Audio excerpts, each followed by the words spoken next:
Hello everyone, उम्मीद करता हूँ आप सभी लोग बहुत ही अच्छे होंगे। जैसा कि आप लोगों को मालूम है और जो लोग पहली बार मेरे इस चैनल पे वीडियो को देख रहे हैं उन लोगों को भी मैं बता दूं, श्री अमरनाथ जी यात्रा से संबंधित हर एक छोटी बड़ी महत्वपूर्ण जानकारियों को मैं आप लोगों तक जल्द से जल्द पहुंचाने का कोशिश करता हूं। इस पहल में जुड़ी हुई जानकारियों से है मेरा तात्पर्य यह है कि जैसे कि अगर आपको श्री अमरनाथ जी का यात्रा करना है तो उसके लिए रजिस्ट्रेशन कैसे कराएं, ऑन द स्पॉट रजिस्ट्रेशन कैसे करें, आपको यात्रा कैसे करना है, कौन सा रूट अच्छा है, कौन से रूट में आपको क्या क्या फैसिलिटीज मिलेगी, इन सारी तमाम तरह की जानकारियों को कि कहाँ पे रुकने से आपको कम बजट में आपको अच्छे अकोमोडेशन मिल जाएंगे, सारी तमाम तरह की जानकारी आपको इस प्लेलिस्ट में मिल जाएगी। अगर आपको यात्रा करना है या तो आप इन फ्यूचर में यात्रा करने वाले हैं तो आप इस बार एक बार इस प्लेलिस्ट को चेक कर सकते हैं। इसमें आपको किसी भी तरह का कोई डाउट नहीं रहेगा। अगर कोई डाउट होता है तो आप मुझे कमेंट बॉक्स में कमेंट लिख कर या तो मुझे ईमेल कर भी पूछ सकते हैं। मैं जल्द से जल्द आपके सारी डाउट्स को क्लेरिफाई करने का कोशिश करूंगा। तो चलिए, अभी बहुत सारे लोगों का ये क्वेश्चन आ रहा है कि हेलीकॉप्टर बुकिंग करना है, हेलीकॉप्टर का टिकट नहीं मिल रहा है।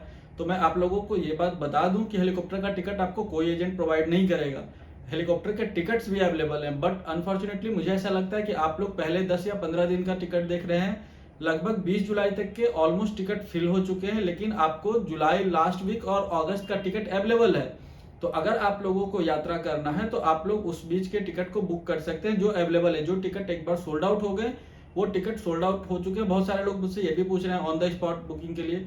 ऑन द स्पॉट बुकिंग होती है, ऐसा नहीं कि नहीं होती है, बट उसके चांसेस कम होता है। अभी मान लो कि आप किसी दूसरे स्टेट से ट्रैवल करके जा रहे हो और वहां जाने के बाद आप यहाँ से प्लान करके गए कि मैं हेलीकॉप्टर से जाऊंगा और वहां जाने के बाद आपको पता चले कि हेलीकॉप्टर का सीट अवेलेबिलिटी नहीं है, क्योंकि बहुत सारे जो भी लोग पहले से जितना सीट्स अवेलेबल था ऑलमोस्ट उतना सीट्स उन्होंने रिलीज किया है। ऐसा नहीं है कि 50% सीट रिलीज हुआ, 50% सीट होल्ड किया गया। सारे सीट रिलीज किए गए हैं। इसको और इसलिए किया गया है कि किसी तरह का कोई एजेंट वगैरह बीच में इन्वॉल्व ना हो। तो आप लोग इस बात को समझे। इसके बाद मैं आपको एक चीज और बता देता हूँ कि अगर आप जुलाई एंड या तो अगस्त फर्स्ट वीक सेकेंड वीक जैसा 11 तारीख तक यात्रा है, अगर आप उस समय भी जाते हैं हेलीकॉप्टर का टिकट आपको मिलेगा तो आपको किसी तरह का कोई कठिनाई का जरूरत नहीं पड़ेगा। सिर्फ आप ये इंश्योर करें हेलीकॉप्टर बुकिंग के पहले कि आपके पास आधार कार्ड, पासपोर्ट या तो पैन कार्ड, जो भी आप आईडी प्रूफ तीनों में से वहां पे दे रहे हैं, उसका साइज 50 केबी का हो और जेपीजी फॉर्मेट में हो। 50 केबी या उससे कम का हो, 49 केबी तक रखे, 40 केबी तक रखे तो और अच्छा है। और आपका जो हेल्थ सर्टिफिकेट है जिसे कि हम सीएचसी बोलते हैं, कंपलसरी हेल्थ सर्टिफिकेट, उसका साइज 100 केबीपीएस से कम हो और वो पीडीएफ फॉर्म में हो। ये दो चीज आपको ध्यान में रखना है। आपका जो आईडी प्रूफ है, पासपोर्ट, आधार कार्ड या तो पैन कार्ड, मैं आपको रिकमेंड करूंगा आधार कार्ड रखें। वो आपका 50 केबी से कम का जेपीईजी फॉर्मेट में हो। और दूसरा जो है वो आपका CHC compulsory health checkup certificate, वो आप 100 केबी से कम में रखें, वो पीडीएफ में आप रखें। ये दोनों चीज को आप इंश्योर करेंगे, आपका बहुत ही आसानी से टिकट बुक हो जाएगा। टिकट का प्राइस मैंने आपको बता रखा है, 2800 आपका नीलगढ़ से है और 4200 आपका पहलगांव रूट से है। तो आप उसी के हिसाब से कर सकते हैं। अच्छा, बहुत सारे लोगों का ये भी कमेंट आ रहा है कि पंचतरणी में रुके या बाबा की गुफा के पास रुके। हर किसी का मन बाबा की गुफा के पास रुकने का होता है। आप बाबा की गुफा के पास रुक सकते हो, उसमें कहीं कोई संदेह नहीं है। मगर आप इस बात को समझे कि अगर कोई ओल्ड एज है या कुछ इस तरह का, जिनको किसी तरह का कोई बीमारी से ग्रसित है या जिनको स्पेशली अस्थमा या तो सांस से रिलेटेड बीमारी, तो वो थोड़ा नीचे आकर रुकने का कोशिश करें। उसका रीजन ये है कि वहां पे ऑक्सीजन का बहुत ज्यादा कमी नहीं होता है, लेकिन किन्हीं किन्हीं को ऐसा फील होता है। तो इसके लिए मैं रिकमेंड करूंगा कि होल नाइट वहां पे, और ठंड भी ज्यादा होगा, वे सब बात है, हाइट ज्यादा तो ठंड ज्यादा होगा। तो आप पंचतरणी में आकर रुके, उससे आपको दो फायदा होगा। एक तो कि आपको थोड़ा ठंड वैसे लगभग उतना ही रहेगा, बहुत ज्यादा का डिफरेंस नहीं होगा सुबह में, लेकिन आपको अगर हेलीकॉप्टर से नीचे उतरना है तो आप बड़ी जल्दी आसानी से आपको हेलीकॉप्टर मिल जाएगा। रादर देन कि आप सुबह वहां से ट्रैक करके नीचे आएंगे। आप सुबह जो भी टाइम निकलेंगे, 1-2 घंटा आपको ट्रैक करके 1.5 से 2 घंटा नीचे आने में लगेगा, उससे आसानी से आप वहीं से हेलीकॉप्टर पकड़ करके आप तुरंत आ जाएंगे। क्योंकि पहला फेरी जो सॉर्टी जिसको बोलते हैं, पहला सॉर्टी हेलीकॉप्टर का 6 बजे शुरू होगा। आपको मालूम है 10 मिनट का रास्ता है नीलगढ़ से, तो 6:10 या 6:15 में हेलीकॉप्टर जैसे ही पहुंचेगा फिर वो तुरंत वापस नीचे के लिए उड़ेगा। आप ऊपर रहेंगे तो आपको जल्दी से पिकअप हो जाएगा। वही अगर आप ऊपर से जब चलकर आएंगे तो आपको ऑलमोस्ट 2 घंटे 1.5 घंटे जो भी टाइम लगेगा वो सारा टाइम आपका जाएगा ना। तो इसके लिए है कि अगर आपको नेक्स्ट डे दर्शन करने आना है तो आप कोशिश करें शाम को आ जाने का। अब कुछ लोगों का ये पूछना था कि 3 से 6 के स्लॉट में जिनका बुकिंग है पंचतरणी से बाबा की गुफा जाने के लिए, मतलब हेलीकॉप्टर का, तो उन लोगों को क्या जाने दिया जाएगा? नहीं, 3 बजे के बाद आप नहीं जा सकते हैं।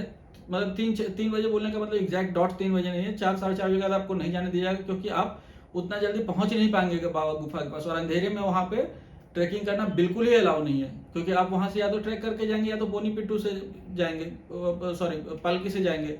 तो आपको ये ध्यान में रखना है कि अंधेरा होने से आपको इतना टाइम हाथ में लेकर चलना है कि आप वहाँ पे अंधेरा होने से पहले पहुँच जाए। और तीसरा क्वेश्चन ये है बहुत सारे लोगों का कि जब हम यहाँ से निकलते हैं, मतलब जब हम पंचतरणी से निकलते हैं तो पंचतरणी से ऊपर जाने के लिए पिट्ठू मिलेगा क्या? हाँ, वहाँ पे आपको पिट्ठू सफिशिएंट मिलेगा। अगर आपको सामान भेजना है तो आपको किसी भी तरह का पालकी पिट्ठू या तो फिर आपका जो ये है पोनी है, उन किसी भी चीज़ का आपको कहीं पे भी दिक्कत नहीं होगा, आप आराम से जा सकते हैं। और कुछ लोग का ये क्वेश्चन था कि सुबह में अगर हम जाते हैं और उनका हेलीकॉप्टर टिकट का बुकिंग नेक्स्ट डे का हो गया है तो क्या हम सेम डे आ सकते हैं? आप कोशिश कर सकते हैं, इसका कोई गारंटी नहीं है, क्योंकि ये ऑपरेटर के ऊपर डिपेंड करता है, ऑपरेटर के पास कितना कैपेसिटी, कितना सीट्स अवेलेबल है कि आपको कैरी कर सकता है कि नहीं। अगर नहीं कैरी कर सकता, आपका दर्शन जल्दी हो जाता है, तो आप चाहें तो आप समय बचाने के लिए आप पोनी पिट्ठू के सहारे भी आप नीचे उतर सकते हैं, या तो आप डाउन ट्रैक खुद से भी कर सकते हैं या पालकी से आ सकते हैं। मगर हेलीकॉप्टर से आने के लिए आप ट्राई करें, अगर नहीं होगा तो फिर आपको नेक्स्ट डे ही आना पड़ेगा। आप उस पर कोई ऑफिशियली ऐसा नहीं बोल सकते कि मेरा टिकट रिशेड्यूल करो। कि कुछ लोगों का ऐसा भी हुआ है कि बाय मिस्टेक टिकट हो गया है पहले ऊपर से नीचे आने का और फिर नीचे से ऊपर जाने का। आई मीन टू से कि पहले पंचतरणी से नीलगढ़ आने का और फिर नीलगढ़ से ऊपर जाने का। तो इस तरह के केसेस में ऑपरेटर समझते हैं कि ये ह्यूमन एरर है, ये टाइपोग्राफिकल मिस्टेक हो चुका, आप पैसे पे कर चुके हैं, तो इस तरह के जो भी प्रॉब्लम्स होते हैं उसको वो एकोमोडेट करते हैं। मगर आपको थोड़ा रिक्वेस्ट करना पड़ेगा, थोड़ा कन्विंस करना पड़ेगा, थोड़ा जेन्युइन साउंड होना पड़ेगा, तो कर देंगे। ऐसा नहीं है कि नहीं करेंगे, बट उनका भी कंस्ट्रेंट्स समझिए, हर किसी को नहीं कर सकते हैं, क्योंकि वहाँ पे भी सीट्स की अवेलेबिलिटी हर एक सॉर्टी के लिए सारे बुकिंग हो चुके हैं। तो अवेलेबल होने से ही होगा, नहीं होने से आपको नहीं हो पाएगा। ठीक है, तो उम्मीद करता हूँ सारा इन्फॉर्मेशन आपको मिला होगा। अगर आप लोगों को मालूम है, अब तो दर्शन शुरू होना है, तो जो भी है परसों से दर्शन शुरू होगा 30 तारीख से। कल सुबह में जो है पहला जत्था भी निकलेगा भगवती नगर से। तो चलिए, उम्मीद करते हैं सब लोगों से वहीं मिलेंगे। तब तक के लिए बाय। और आप सभी लोगों का यात्रा बहुत अच्छे से हो, आप लोग मंगलमय यात्रा करें बाबा बर्फानी की, और सब लोग अच्छे से एक दूसरे के लिए सबको शुभकामनाएं दें। ठीक है, फिर मिलते हैं वहाँ। जय बाबा बर्फानी, भूखे को अन्न, प्यासे को पानी।